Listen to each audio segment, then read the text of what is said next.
Bonjour à tous et à toutes. J'espère que vous allez bien. Nous continuons cette lecture du grand maître Ajahn Chah sur le livre Être ce qui est. Chapitre 1. Entendre le Dhamma.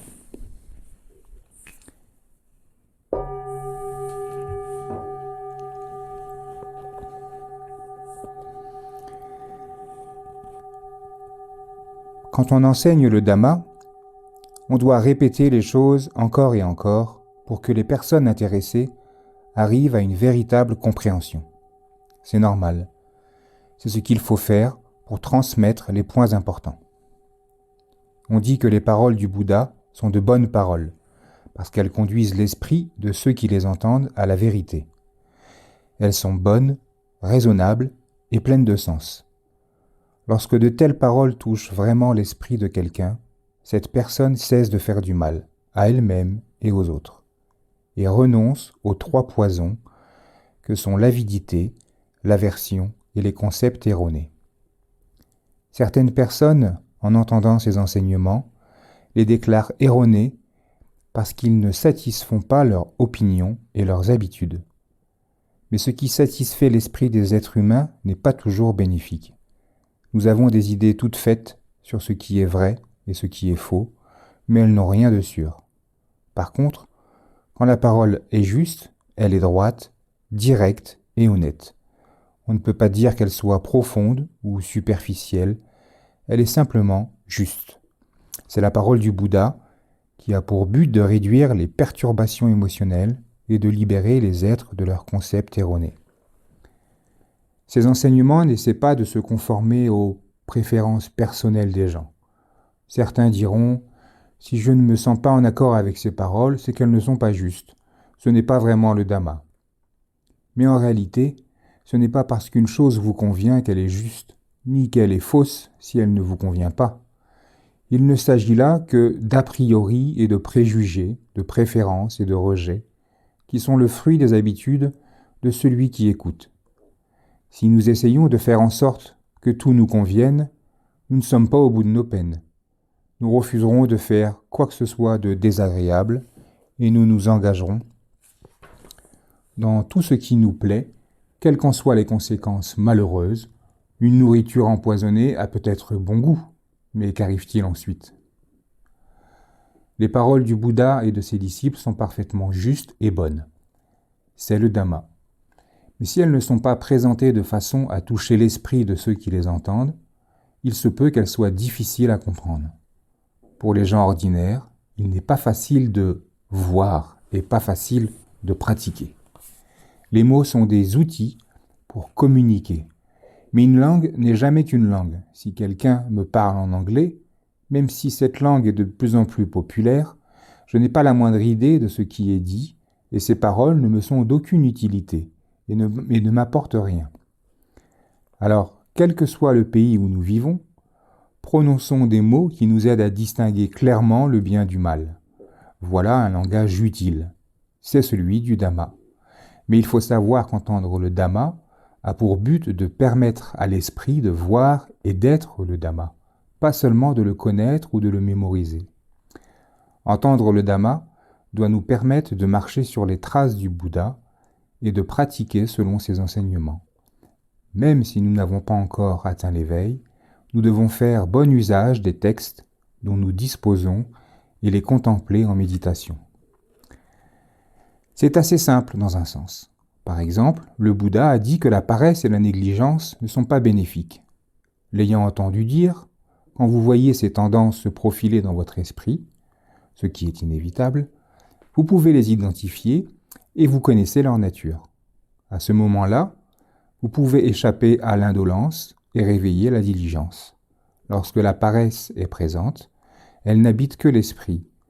Alors voyez-la comme une occasion de pratiquer le Dhamma, ce qui signifie aller à contre-courant de cette tendance, et ainsi l'affaiblir et la transformer. Nous écoutons le Dhamma pour que notre esprit pénètre le Dhamma, pour que le Dhamma apparaisse dans notre esprit. Si ce n'est pas encore le cas, nous faisons le nécessaire pour y parvenir. Ce n'est pas si difficile à pratiquer. Il suffit de déployer une certaine énergie pour éveiller l'attention et fonctionner selon les enseignements. Mais pour cela, il faut que vous souhaitiez vraiment que votre esprit soit Dhamma, et non vous contenter d'en parler.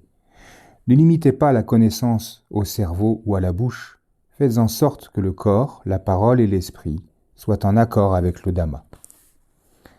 On écoute le Dhamma pour savoir comment le pratiquer.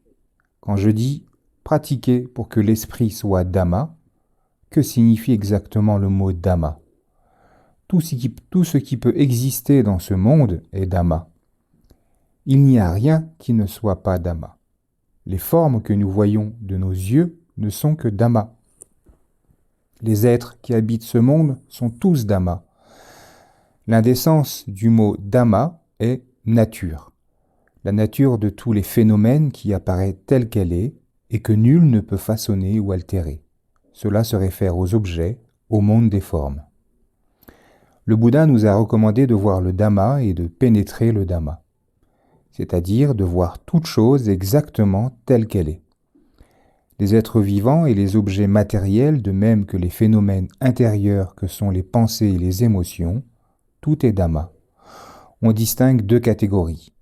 D'une part, les objets que l'on peut voir avec les yeux ou connaître par les autres sens, et, d'autre part, l'esprit que l'on ne peut pas percevoir de la même manière.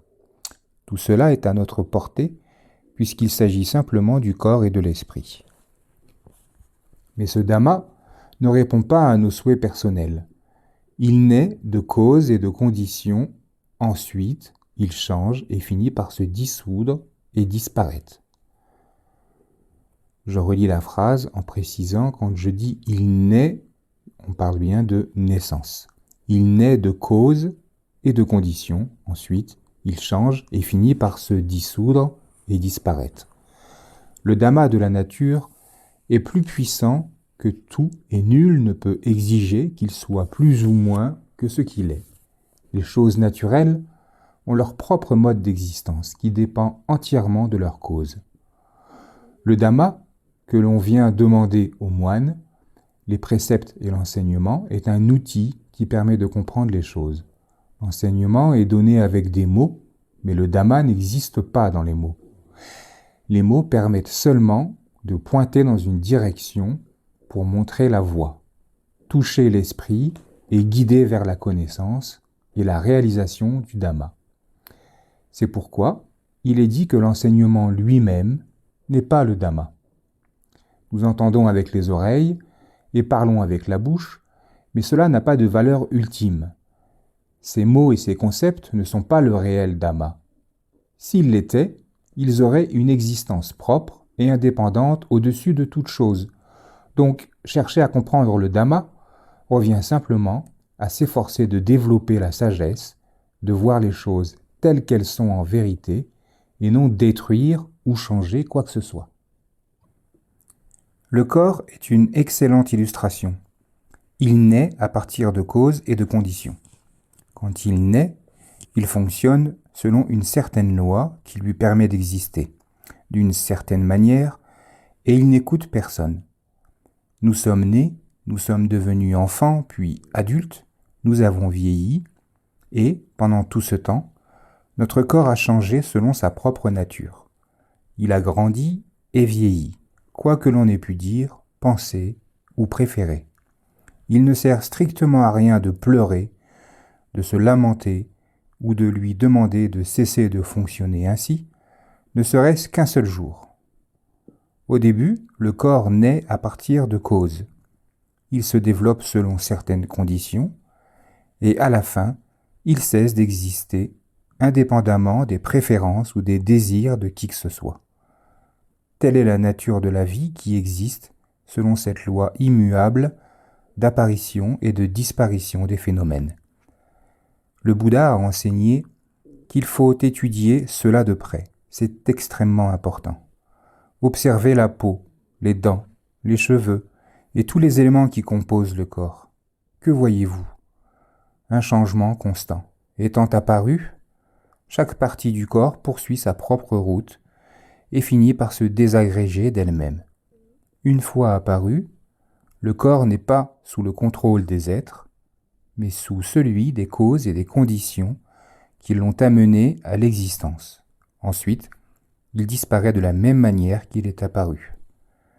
Il n'a pas besoin de demander notre permission ou notre accord pour pouvoir grandir, vieillir, se désagréger et mourir. Tout cela se produit automatiquement. Nous n'avons aucune autorité sur la forme, sur le corps. Il change selon sa propre nature pour finalement se dissoudre. Ce sont les sabhava dhamma, les conditions naturelles. Quoi qu'il advienne, nous ne pourrons jamais défier cette nature ou lui dire « Écoute un peu mes lamentations, ne vieillis pas, fais ce que je te demande ». La nature est ainsi. Cela fait partie du Dhamma que le Bouddha a enseigné. Nous ne sommes pas ce corps et nous ne le possédons pas non plus. Si votre conscience de ces vérités n'est pas claire, si votre vision de la nature n'est pas juste, vous êtes dans le Dhamma de la vision erronée. Dans ce cas, vous voyez toutes ces choses comme vôtres et vous fonctionnez en termes de moi et les autres. C'est l'ignorance. Quand il y a ignorance, des formations mentales apparaissent et vous vous débattez. Vous voulez maîtriser les situations, avoir ceci, repousser cela. Vous êtes en proie à l'attirance et à la répulsion. J'aime ceci, donnez-moi encore, je ne supporte pas cela, éloignez-le de moi. Cette chose devrait être comme ceci, celle-là devrait être comme cela. Toutes ces pensées découlent d'une vision erronée. Vous vous comportez comme une personne qui voudrait dérober la maison et le terrain d'un autre. Vous vous emparez de ce qui ne vous appartient pas.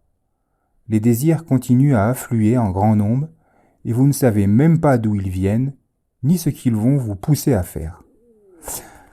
Enseigner le Dhamma et l'écouter, dire que les choses sont comme ceci ou comme cela, n'est pas vraiment le Dhamma.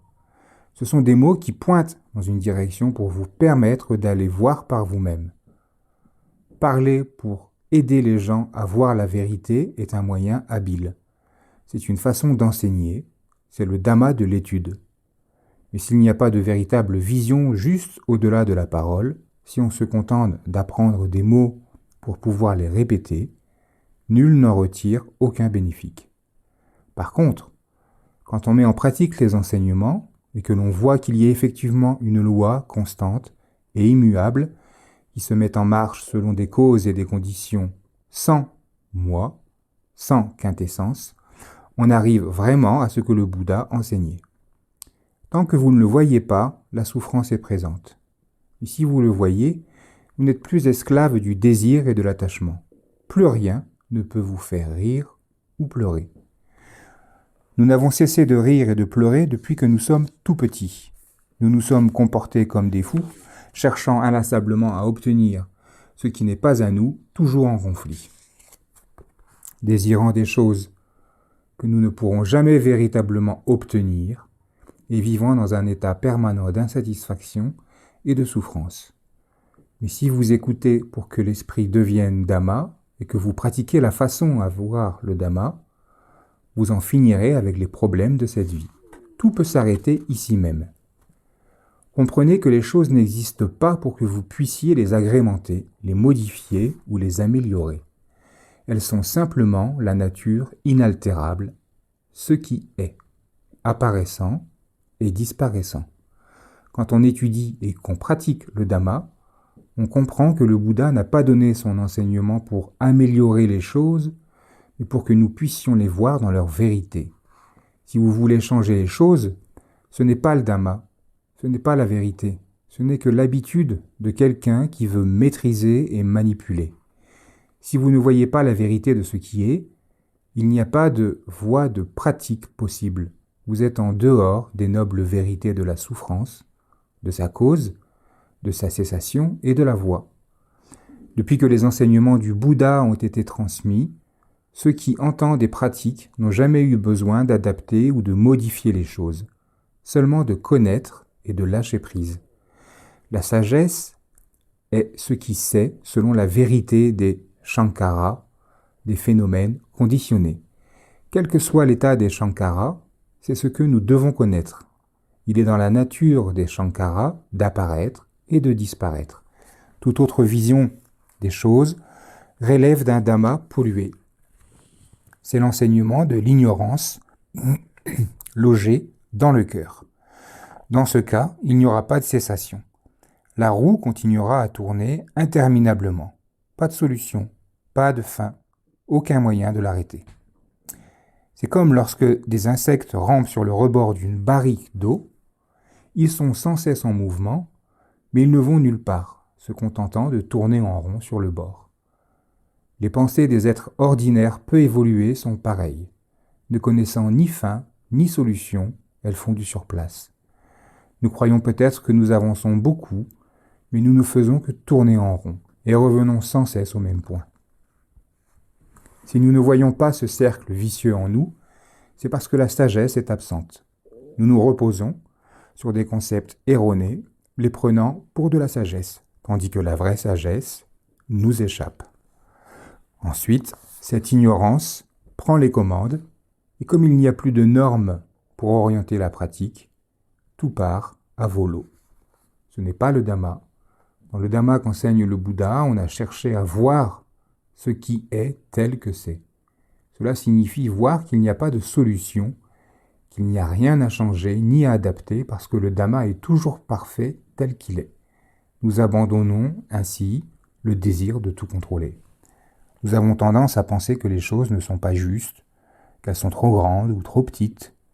Or, nous ne pouvons pas les rapetisser ou les agrandir. Pourquoi nous semblent-elles trop grandes ou trop petites? Du fait de notre perception. Tel est le désir de ceux qui ont une vision erronée des choses. Mais c'est aussi ridicule et épuisant que se battre contre un arbre et le boxer. C'est pourquoi le Bouddha nous a conseillé de voir les choses selon leur réalité naturelle, selon le Dhamma. Tout ce qui entre dans le champ de nos perceptions existe selon la nature. Un point, c'est tout. Si notre conscience comprend les choses selon le Dhamma, quoi qu'il arrive, rien de fâcheux ne pourra en résulter. Quoi que subisse notre corps, nous n'en serons pas affectés. Nous verrons qu'il n'y a aucun profit à tirer des agrégats composant notre corps et notre esprit, et nous demeurerons tranquillement à notre place, inébranlables et en paix. Le Bouddha nous a recommandé de bien étudier le corps, les ressentis, les états d'esprit et les objets mentaux, les 4 fondements de l'attention. Il n'y a rien à résoudre ou à défaire, seulement les connaître, les choses telles qu'elles sont dans leur réalité. Le corps fait l'expérience de la naissance, du vieillissement et de la mort. Il n'y a rien de stable en lui. Sachez que cette réalité est Dhamma.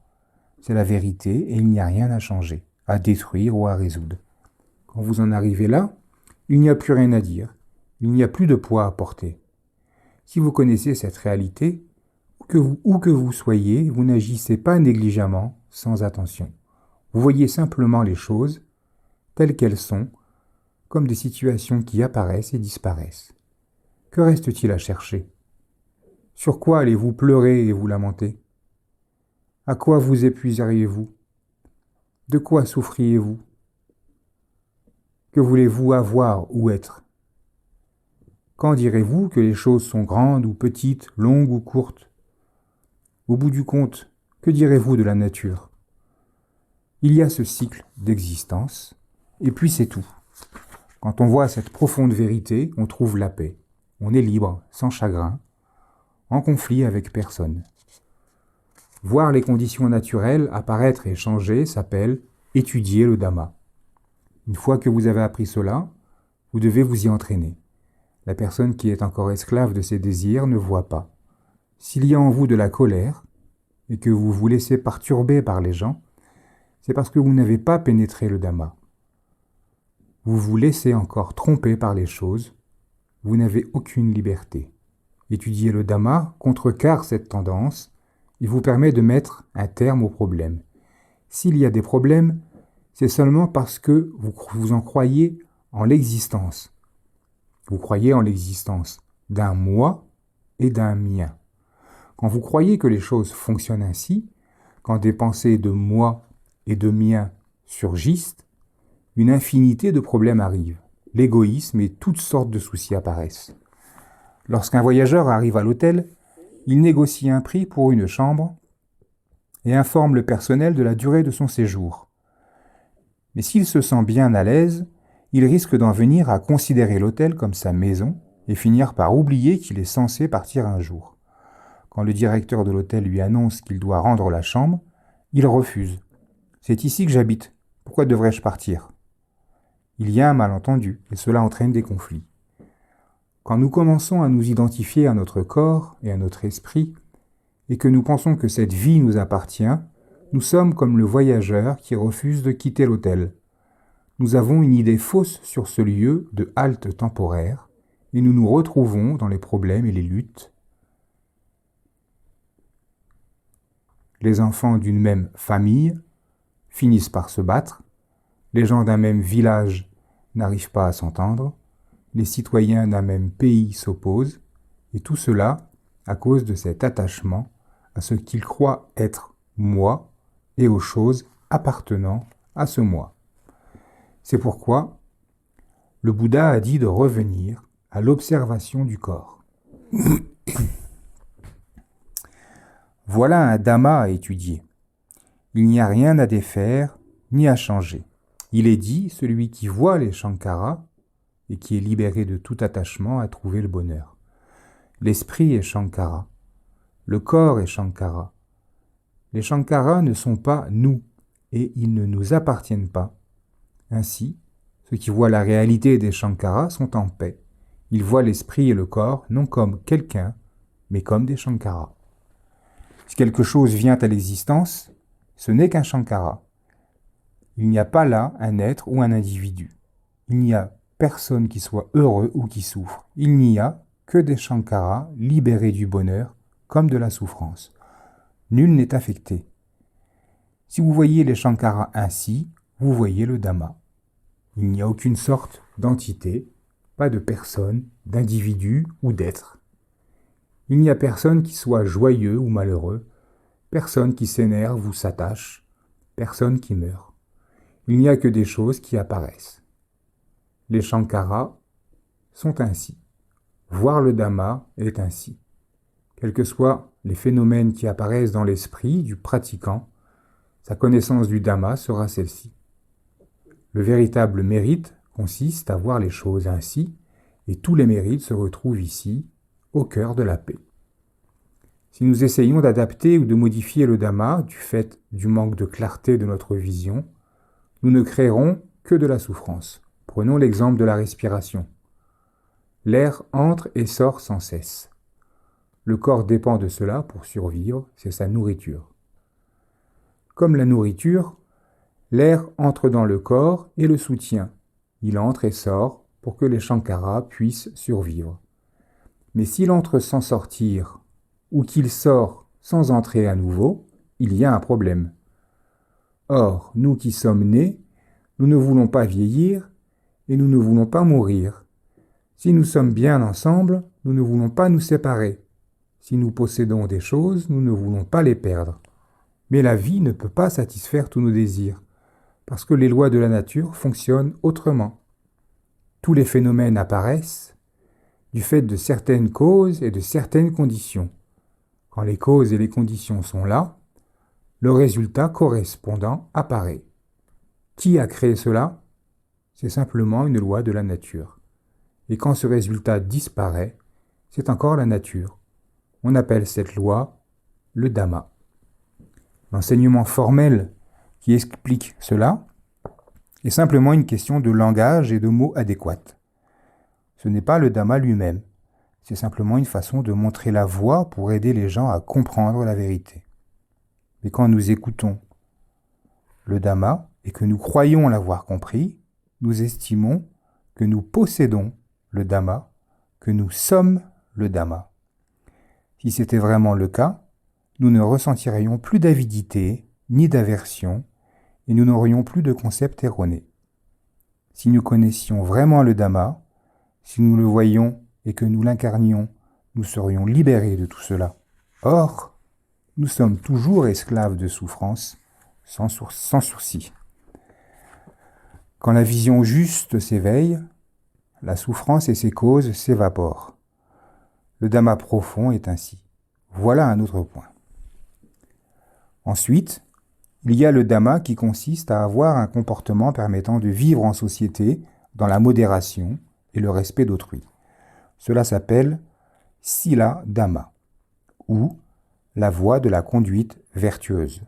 Vivre avec les autres, sans querelle ni conflit. C'est le Dhamma que tout le monde, à tous les niveaux de la société, devrait pratiquer pour être heureux. Pourtant, une fois ce bonheur atteint, une autre forme de souffrance commence.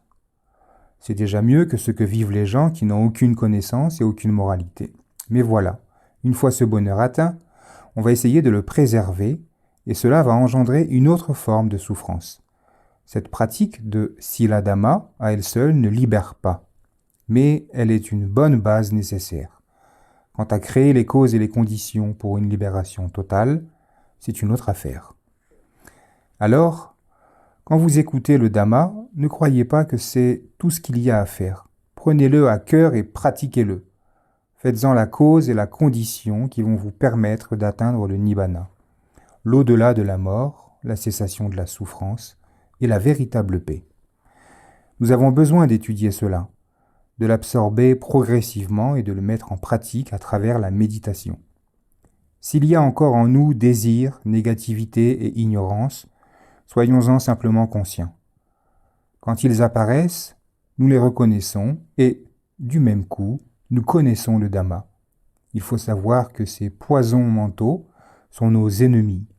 Inutile de se lamenter en disant « Oh, quand disparaîtront-ils » Nous les faisons disparaître étape par étape grâce à une pratique soutenue et régulière. Pas en dormant régulièrement.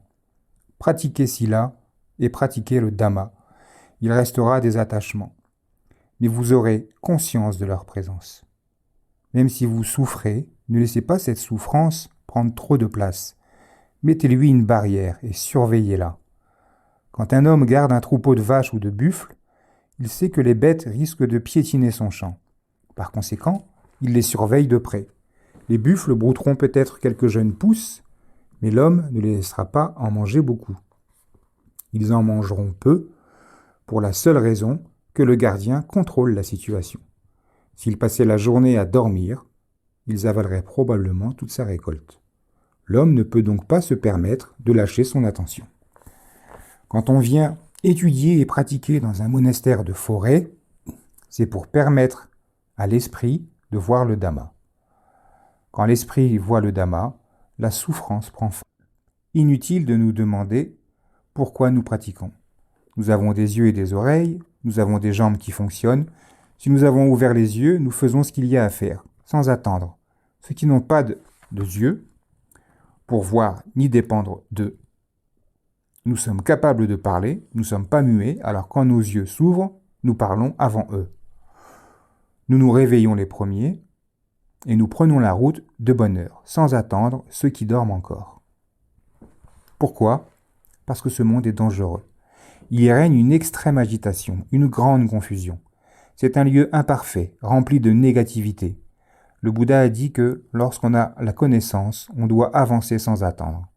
Ceux qui sont plongés dans les ténèbres, si vos jambes peuvent vous porter, n'attendez pas ceux qui ont la jambe cassée. Pourquoi ? Pour échapper progressivement à l'ennemi jusqu'à trouver la clarté de la libération, ce qui signifie développer vertu et connaissance. Vous générez peu à peu des causes bénéfiques jusqu'au jour où vous serez libéré de tout mal et cette libération devient à son tour la cause qui vous permettra de vous consacrer à la libération de tous les êtres. Éveillez-vous. Les lotus d'un même étang ne poussent pas au même rythme, tandis que certains sont en fleurs, d'autres sont encore sous l'eau, et d'autres ont juste atteint la surface de l'eau. Chacun doit faire tout ce qu'il peut en fonction de ses capacités. Si vous attendez les autres, vous risquez d'être dévoré par les poissons et les tortues. Quand le feu fait rage et menace de brûler votre maison, vous ne pouvez pas prétendre qu'il ne se passe rien et vous reposer. vous devez récupérer certaines de vos possessions et puis sortir en vitesse de la maison. L'avidité, l'aversion et les concepts erronés nous brûlent de la même manière. La mort nous suit tout le temps, chaque jour, sans trêve. Nous devrions au moins réduire le nombre de nos renaissances dans la ronde des existences. Dans toutes nos activités méritoires et autres activités spirituelles, nous récitons « Puisse ceci être une cause pour la réalisation du Nibbana ». Que devrions-nous faire pour créer les causes du Nibbana ? La méditation est essentielle. Il ne suffit pas de vous asseoir ici et d'écouter des mots, ce ne sera pas une cause suffisante de réalisation. D'abord, vous écoutez, ensuite, vous devez réfléchir au sens des paroles entendues. Les choses que vous êtes censés abandonner, abandonnez-les. Cessez de regarder les autres en vous disant « Oh, celui-ci n'y est pas encore » ou « Celle-là, je me demande bien comment elle pratique ». N'entretenez pas de telles pensées. Ne repoussez pas le problème chez les autres. Si un tigre vous poursuit, n'attendez pas que quelqu'un d'autre court. Comment échapperiez-vous au tigre ainsi ? C'est à vos trousses qu'est le danger. Le Nibbana n'est pas un endroit où l'on puisse aller ou demeurer. On peut même dire que c'est ne pas aller et ne pas s'arrêter. On ne peut pas en parler en termes d'avancer, de reculer ou de s'arrêter. Comprenez bien cela. Quand vous pénétrez le Dhamma et que vous voyez le Dhamma, le fruit de votre pratique arrive tout seul. Voyez donc le Dhamma, gagnez vos fruits. Ainsi, même si vous n'atteignez pas le bout du chemin, au moins, vous n'aurez plus le moindre doute. Cet enseignement est destiné à ceux d'entre vous qui viennent ici étudier le Dhamma. En dehors du Dhamma du Bouddha, il n'y a rien qui puisse nous permettre de vivre en harmonie ensemble, de dépasser les moments de souffrance et d'insatisfaction et de réaliser le bonheur et la paix. Le Dhamma est de loin supérieur à tout ce que l'on peut trouver dans la vie, dans le monde. Les choses que l'on possède dans une maison ne causent en général que des ennuis et, en tout cas, sûrement pas la paix. Dans ce domaine de la famille comme des possessions matérielles, il y a tant d'occasions de soucis, d'inquiétudes et de conflits qui nous poignardent le cœur. Le Dhamma a beaucoup plus de valeur que cela. Mais si vous vivez effectivement dans le monde, vous avez grand besoin du Dhamma. S'il n'est pas là pour équilibrer les situations du quotidien, celles-ci perdent de leur sens. Alors ne soyez pas négligents. Si vous comprenez vraiment le Dhamma et que vous le contemplez, vous comprendrez sa valeur. La vie dans le monde continuera, mais si vous voyez le Dhamma, vous cesserez de le subir. Vous cesserez de subir la vie dans ce monde. Vous activerez et vous participerez à toutes sortes de choses, mais vous le ferez avec la connaissance et vous ne croirez plus à la réalité absolue. C'est comme avoir affaire à un enfant qui dit « Maman, il s'est passé ceci. Papa, j'ai besoin de cela. Hé, regardez-moi. » Les parents répondent « Oui, bien sûr, d'accord. » Mais ils ne le prennent pas trop au sérieux. Ils répondent pour faire plaisir à l'enfant et pour le rassurer. Mais leur esprit n'entre pas dans les histoires qu'ils racontent parce qu'ils fonctionnent différemment. De même, vous pouvez vivre en famille et assumer vos responsabilités dans le monde, sans pour autant fonctionner comme tout le monde. Vous agissez en gardant le cap sur la paix et le détachement, pas sur l'esclavage et l'implication. C'est ce qui s'appelle comprendre et apprécier la richesse. On peut avoir des richesses et des biens en ayant conséquence de ce qu'ils sont en réalité et en sachant comment les utiliser et vivre au-dessus d'eux. Si vous pouvez pratiquer ainsi, vous découvrez l'immense valeur du Dhamma. Mais pour cela, il faut absolument comprendre, réfléchir et pratiquer. Si on croit à la réalité absolue des choses, souffrance et peur s'ensuivent inexorablement. On a peur des différentes façons dont les choses peuvent tourner. Partout où l'on pose ses yeux, il y a la peur. En fait, nous avons seulement peur de nous-mêmes, des pensées qui nous viennent à l'esprit. Avant la peur, il y a forcément la pensée. C'est la pensée qui nous trompe en créant une image qui nous éloigne de la vérité. Pour les gens qui éprouvent ce genre de peur, qu'ils vivent dans une maison ou dans une forêt, il y aura toujours des fantômes pour les hanter. S'ils entendent courir quelques malheureuses souris, ils croiront aussitôt qu'il s'agit de fantômes. La peur les prend instantanément, alors qu'en réalité, ils sont victimes d'une image trompeuse créée par l'esprit. Il se peut aussi qu'il y ait un problème à la maison, et, à cette seule pensée, vous avez envie de pleurer. Les couples se critiquent. Il ne m'aime pas. Elle est sans cesse après moi. Et l'esprit poursuit sa course effrénée. En fait, vous êtes seul à produire tout cela, à créer ces images. Si vous créez de telles images, vous vous y perdez, et tout se terminera dans les larmes. Quand vous êtes très heureux, vous vous faites aussi tout un film. Quand celui-ci mène au rire ou aux larmes, il s'agit toujours d'une fabrication mentale. Oh, j'adore cela, c'est vraiment formidable. Vous oubliez la réalité, vous vous perdez dans la joie et les rires. Ensuite, l'esprit va évoquer quelque chose de répugnant, et vous serez aussitôt envahi par la répulsion. Et s'il y a quelque chose que vous adorez, et que vous ne pouvez pas avoir, vous allez en être obsédé jusqu'à la folie. Il n'y aura pas moyen d'arrêter vos larmes, tant que vous continuerez à fonctionner ainsi, à fabriquer des images mentales auxquelles vous réagissez émotionnellement. Ce cycle n'aura pas de fin. Voilà comment se comportent les gens, mais que se passe-t-il en réalité? Rien. Il n'y a rien qui fasse rire ou pleurer, rien qui, en soi, mérite l'amour ou la haine. Seulement l'esprit qui se laisse tromper. C'est pourquoi le Bouddha a dit de travailler sur notre esprit, de le remettre sur les rails de la vérité, à l'endroit précis où il se laisse tromper. Le Dhamma est authentique, c'est quelque chose de sûr, c'est la vérité. C'est nous qui ne sommes pas vrais. Nous rions et nous pleurons, nous aimons et nous détestons.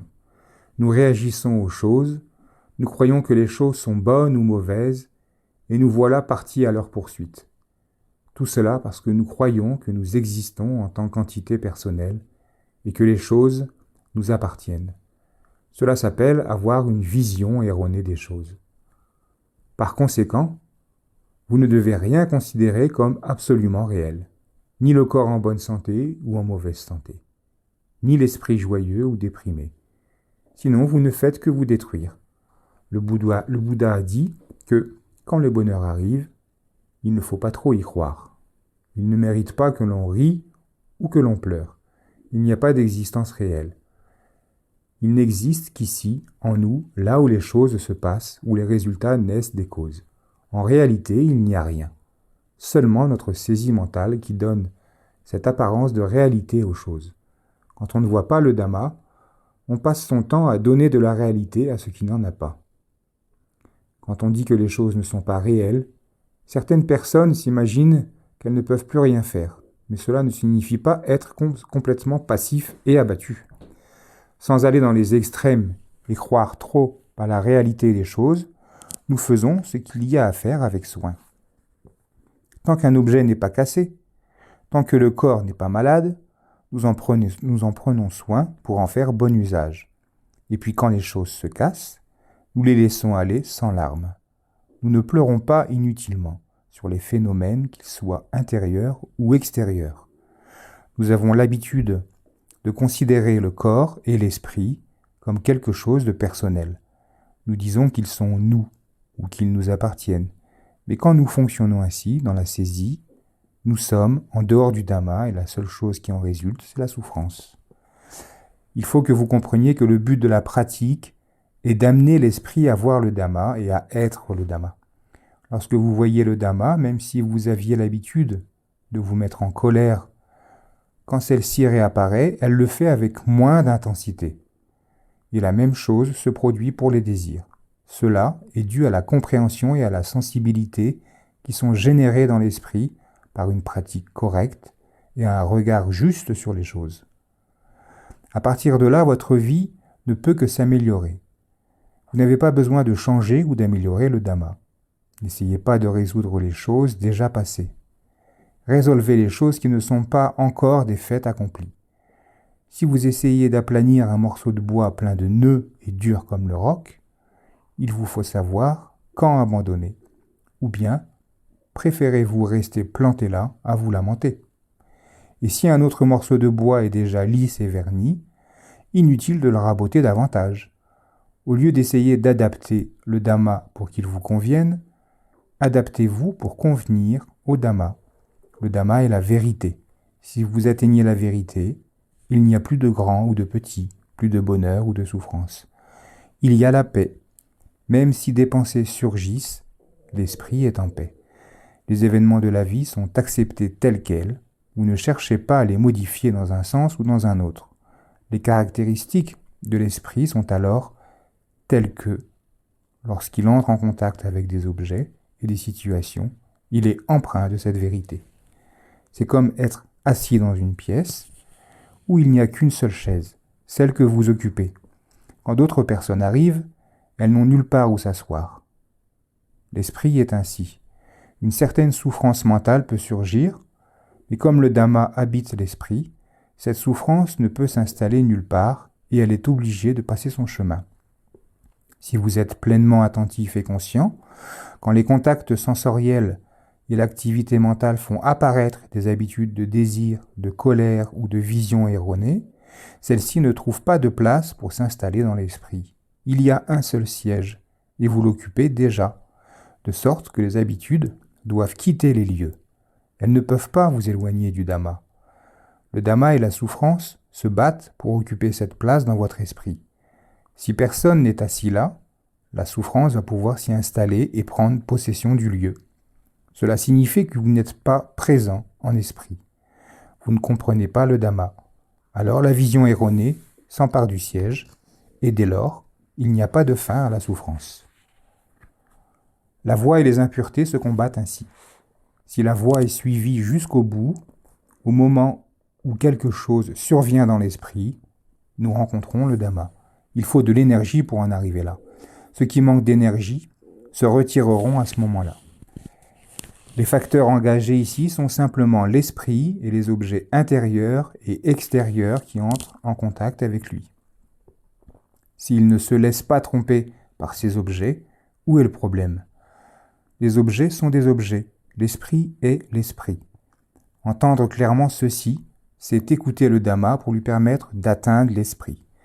Quand cela se produit et que le Dhamma pénètre l'esprit, il n'y a plus aucun problème avec cette pratique de méditation.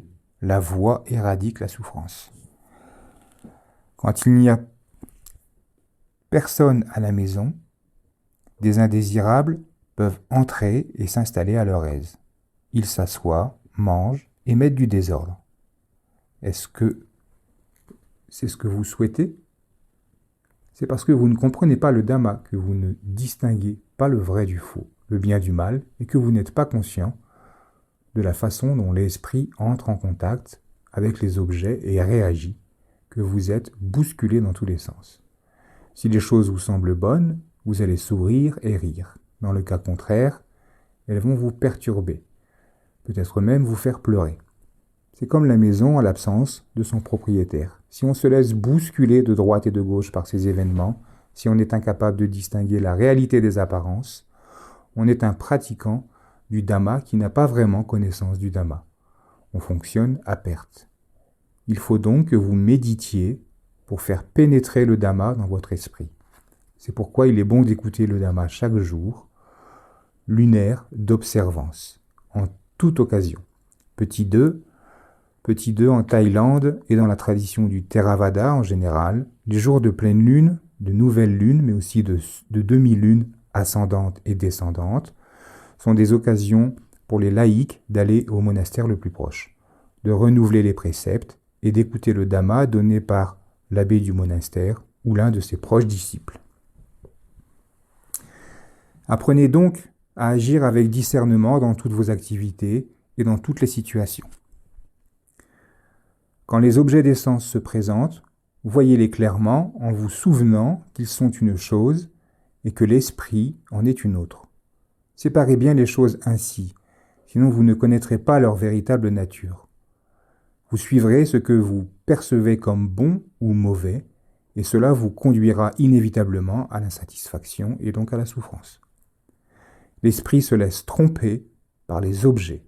L'esprit manque de discernement. Alors mettez en place une présence attentive et une claire conscience de ce qui se passe en vous. Il est dit également que dans toutes les postures, on doit garder en esprit la méditation sur Buddho. Buddho signifie ce qui sait. C'est une présence connaissante qui est en nous à tout moment. Si on est conscient, quand les choses se présentent, on le sait. On est en mesure de les résoudre et d'en voir clairement la vérité. Tel est le fruit de Buddho. Pratiquez Buddho pour permettre à ce qui sait de se manifester en vous. On appelle cela entendre le Dhamma et réaliser ses fruits. Connaître le Dhamma et le pratiquer, vous devez le pratiquer et le voir pour devenir le Dhamma dans votre esprit. Celui qui en est là comprend et voit. C'est ainsi que l'enseignement du Bouddha porte ses fruits.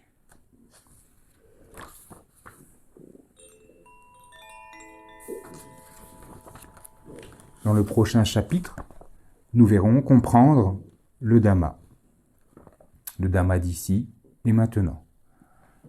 Je vous souhaite une belle journée et je vous dis à bientôt.